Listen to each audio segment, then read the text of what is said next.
దేవుని మహాపరిశుద్ధ నామానికి వేలాది స్తోత్రాలు. ఈ సాయంకాలం మరొకసారి ఈ రీతిగా మిమ్మల్ని కలవడానికి దేవుడు చెప్పిన కృప మహోన్నతమైనది. మీ అందరి ఆరోగ్యం కొరకు మేము ప్రార్థన చేస్తున్నాం. ఆరోగ్యం కొరకు ఒక మాట మనము దేవుని యొక్క వాక్యంలో చూద్దాం. దయచేసి బైబిల్ ఉన్న వారందరూ చూడండి. దావీదు రాసిన కీర్తనలు 84వ కీర్తన 5వ చరణం. నీ వలన బలం నొందు మనుషులు ధన్యులు. నీ వలన బలం నొందు మనుషులు ధన్యులు. ఎవరి వలన అంట? దేవుని వలన మనం బలం పొందుకోవాలంట. అంటే మరి మిగతా వాటి నుండి కూడా మనకు బలం వస్తుంది. మన తిండి ద్వారా కావచ్చు, లేకపోతే ఎక్సర్సైజ్ ద్వారా కావచ్చు, రకరకాల బలం వస్తుంది. కానీ దేవుని వలన మనం బలం పొందుకోవాలి. వారు ఎవరంట? వారు ధన్యులంట. ఈరోజు చాలామంది బలహీనమైపోతున్నారు.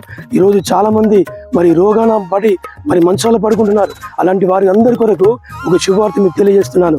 దేవుని వలన మీకు బలం వస్తుంది.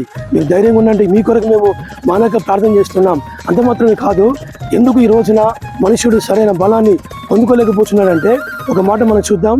సామెతల గ్రంథం మరి 3వ అధ్యాయం 7-8 వచనాల్లో, నేను జ్ఞానిని కదా అని నీవు అనుకోనవద్దు.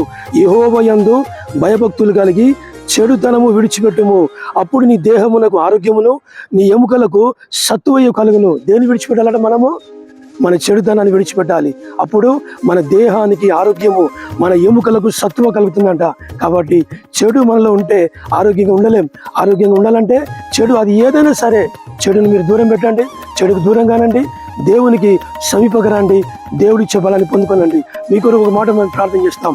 పరిశుద్ధుడా, మహాగణుడా, సర్వోన్నతుడా, ఈ సాయంకాలం ఎవరైతే వాక్యం విన్నారో వారందరూ మీరు దర్శించి చెడును వారి నుండి దూరపరిచిన ఆయన వారికి మంచి బలమును, ఆరోగ్యమును దయచేయమని యేసు నామములో అడిగి పొందుకొని తండ్రి. Amen, amen, amen. మరొకసారి మన ప్రభు అయిన యేసుక్రీస్తు నామములో మీ అందరికీ శుభాలు తెలియజేస్తున్నాం.